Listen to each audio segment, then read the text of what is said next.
Actually, the articles of Shamati are special articles which Bala Sulam would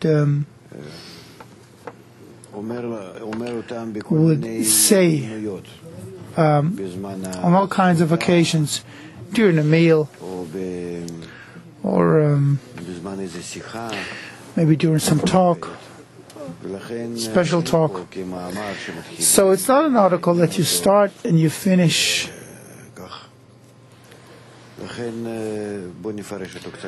So let's just explain more broadly.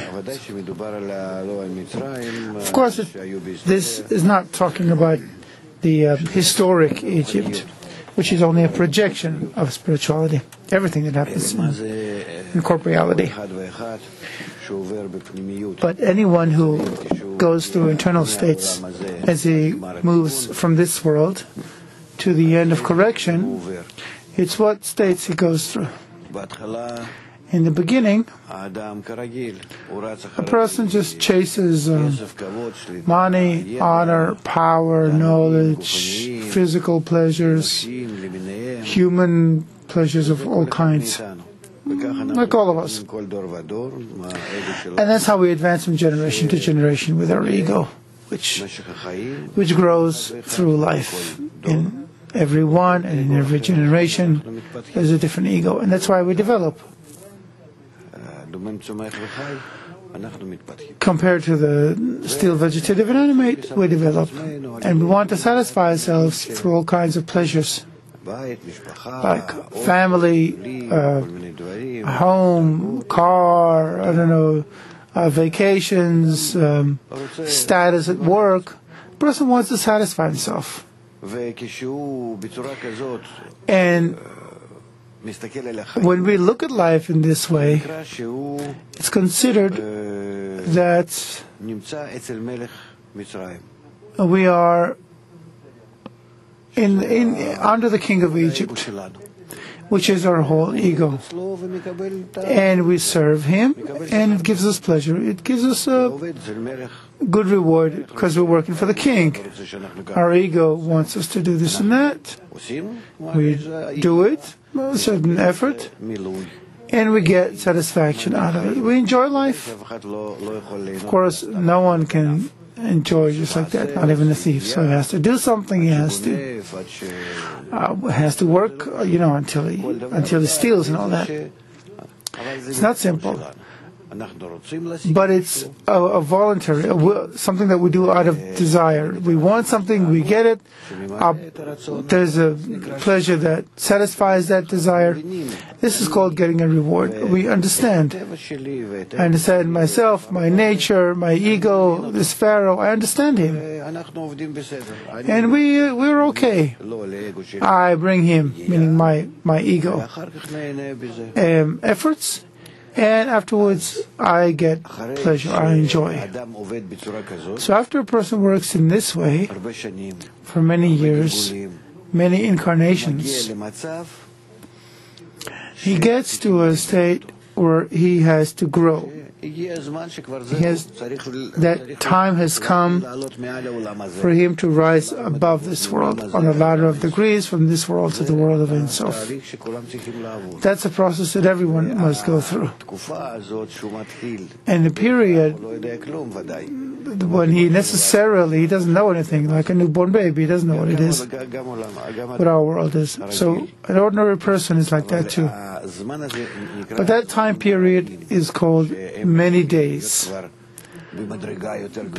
It's when they're beginning to climb in degrees. That's why it says, and it came to pass in the course of those many days. Meaning what? They want to elevate a person to a higher degree, and the king of Egypt died. Meaning, we are no longer capable of enjoying what we previously chased, a new car, a new house, a nicer trip, better job, all kinds of pleasures. It's as if a person doesn't feel that he's working and receiving satisfaction from his ego, pleasure, as if my king had died. I'm working for him, but I get nothing in return. And the king of Egypt died. And then what happens? And then a person doesn't just become a person. In that, he becomes Israel. Israel is not just a person in this world, like a cow grazing, taking what comes out of this world. Exile means aimed, Yashar Kel, straight to God.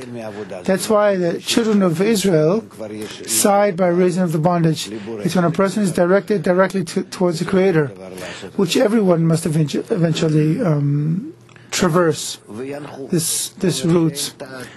They sighed, meaning they found no benefit in being in it. And so they cried to God by reason of the bondage.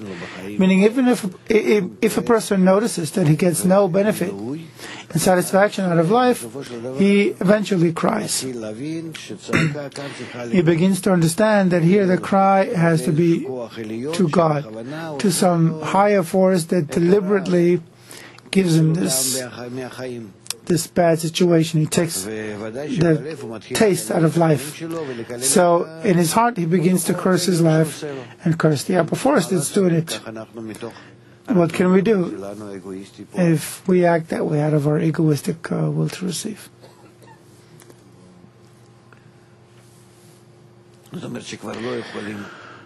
Meaning, we can't get on. Yes, so the cry rose up to God, and if they cry correctly, God heard their groaning. Meaning, if a person cries correctly, he gets response from above.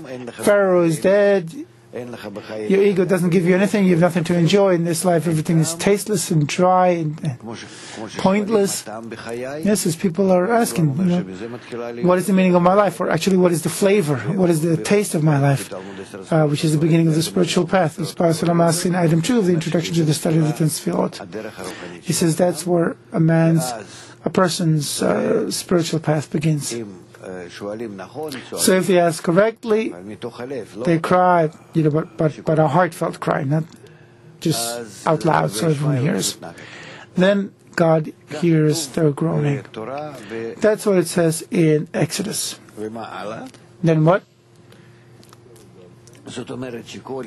This means that they suffered so much because they didn't have anything to enjoy in life, and a person can't go on without pleasure, because pleasure is the sense of life, and without pleasure everything feels like darkness. You can't move because the pleasure gives us the energy to move.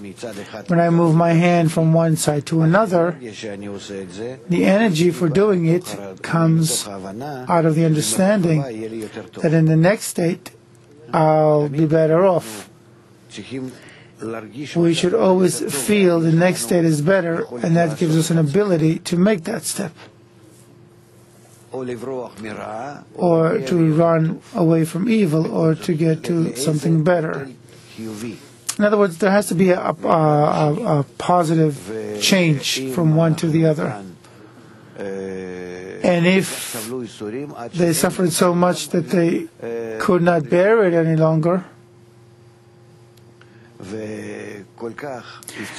and they so pleaded with prayer, meaning it was so hard on them, and their internal cry was so strong that their cry came up unto God.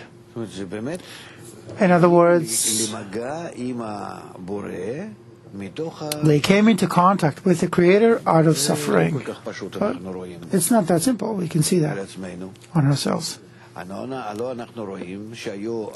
But, so that's on the one hand. On the other hand, they were saying, would that we had when we sat by the flesh pots,